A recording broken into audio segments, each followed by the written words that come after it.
What's up everybody? Today we're going to be discussing EQ in FL Studio. So let's get it. So number one, I have this little beat loaded up already that I made in FL Studio.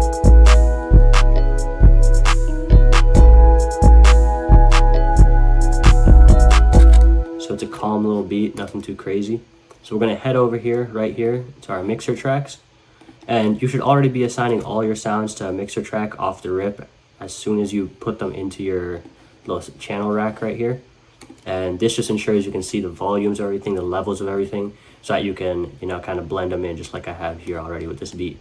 So what we're going to do, we're going to head over to the master track, and we're going to, on slot 1, we're going to go down here to filter and throw on a Fruity Parametric EQ2. So this is FL Studio's default EQ. Now there's a bunch that you can go out and get in the market. FabFilter has a really good one. I know they have like the Pro Q 3 and 4. Those are really good. But for beginners, definitely just stick to Parametric EQ2 so that you know what you're doing and you're breaking it down to science first and understanding what an EQ actually does and how it helps you before spending money on it. So I'm going to explain to you how to navigate this whole thing and what each part does. So for starters, what is EQ? So EQ stands for equalizer. So think of it as like a volume knob, but for the different frequencies inside of your song. So it doesn't just control like the volume overall of all the sounds or even just one of the sounds. It controls the frequency volumes inside of that sound. So what is a frequency? So frequency is basically the wavelength of sound that's going into your ear and how your brain perceives it. So not to get too sciencey, but basically lower frequencies, like we're talking like 30 to 100 hertz, those are your bass and those are your kick. So those are the ones that really bring the punch and like the rumble and like the rattle to your song, And that's what always sounds good in cars, in AirPods, in headphones, all that stuff, So especially in like trap beats, R&B beats, you want that to be really strong and not muddy for it to sound good and industry level. So that's the low end. High end is from around like anywhere from like, I would say like 600 and above hertz. So we're going to get into what happens when it gets really high and why that's not good either. But from 600 onwards, I would say like 1000 onwards is kind of your high end. And everything in between would be your mid-range or your mids. So what does each part do? Essentially, I already went over low ends, that's bass and rumble. Mid is where your vocals are going to live and your melody. Most of your melody and your vocals. So if you have somebody rapping on your beats already or putting vocals on top of your beats, or if you put vocals on top of your own beats, that's where that's going to live. So what does the high end do? The high end is usually part of the melody is up there and the hi-hats live up there, open hat lives up there, and a certain portion of your snare is going to live up there. So, and if you have other if you have like toms or like if you have some sort of anything, like some sort of perk that goes up there, that's going to be in your high ends. So tip number 1, always, when you're putting this master EQ on here, you want to click this first node, hit order and steep 8. And we're going to cut out everything at before 30 hertz. So everything before 30 hertz is basically excessive rumble. So that's going to make your mix sound muddy. It's going to make it sound not clean. It's just not going to sound good. In headphones, in a car, or anywhere, it's going to sound like there's too much going on and it's unclear. So first thing we're going to do is cut out everything before 30 hertz, just like this. Second tip, cut out everything after 15,000 hertz. After 15,000 hertz, nothing good happens. After 15,000 hertz, it's basically too high for like the human ear to hear comfortably, and it starts becoming something where you might not even hear that much of a difference, but you'll feel a difference. Like it feels like uncomfortable. Just a quick reminder, if you go down to the description of this video, you're going to see a link, the top link below. That's a link to my academy that I'm starting called Bedroom to Billboard.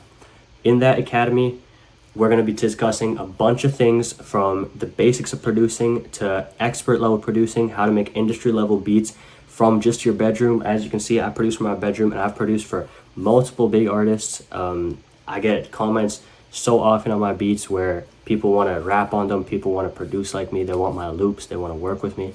So I'm going to help a bunch of you guys.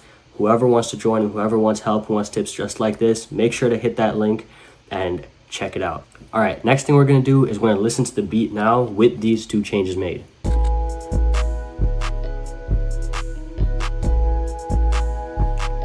So while we have the beat playing, what we're gonna do is we're gonna kind of use one of these nodes. You can pick any of them. Set them to steep 8 and kind of drag them up. And use your mouse wheel, scroll down with your mouse wheel, and you can make it kind of like tighter. Peak it, and kind of see like which frequencies sound bad.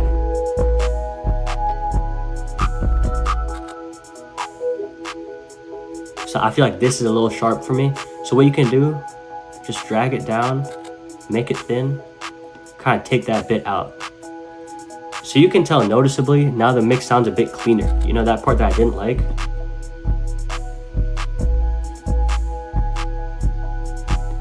So you can tell clearly that that part is kind of gone now. So, and that's exactly what this EQ is used for. So to take out those specific frequencies that you don't like.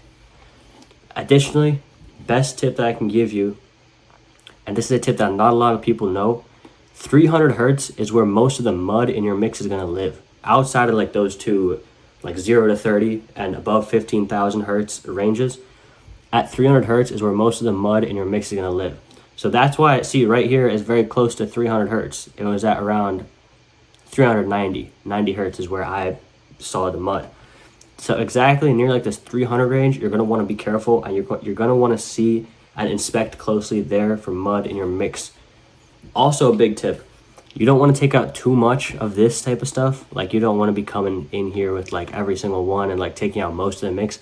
That's going to make it sound very shallow. That's going to make your mix sound very empty, and you want a full mix. You want it to still sound good and full, where there's a whole like broad range of like low end, mids, and high ends. But you don't want to get rid of so much where it starts sounding dry and it starts sounding like there's not enough going on. So now with all of those tips and tricks applied, we're going to go ahead and listen to our song before and after the EQ that we did. So here I'm taking off the EQ, and this is before.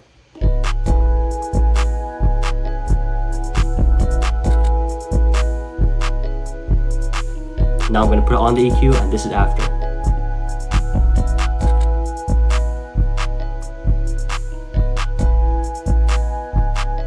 You can hear that immediate difference, and you can hear how much more clarity there is in the mix, and how it doesn't rumble as much, and it's not as like in the low ends they aren't as like uncomfortable to listen to. And since we took out that little band right here in the at the 405 hertz range, that's adding a bit more crispness to the whole mix, and it's making the whole thing better overall. So that's the basics of EQ and FL Studio in just a couple minutes. That's a very basic recap, and I'm going to be coming out with more videos on different FL Studio plugins, how they work, and just different music producing and engineering tips for all you guys very soon. So subscribe for that. Make sure you have notifications turned on, because I'm going to be uploading a lot more often. And yeah, thanks for watching, guys.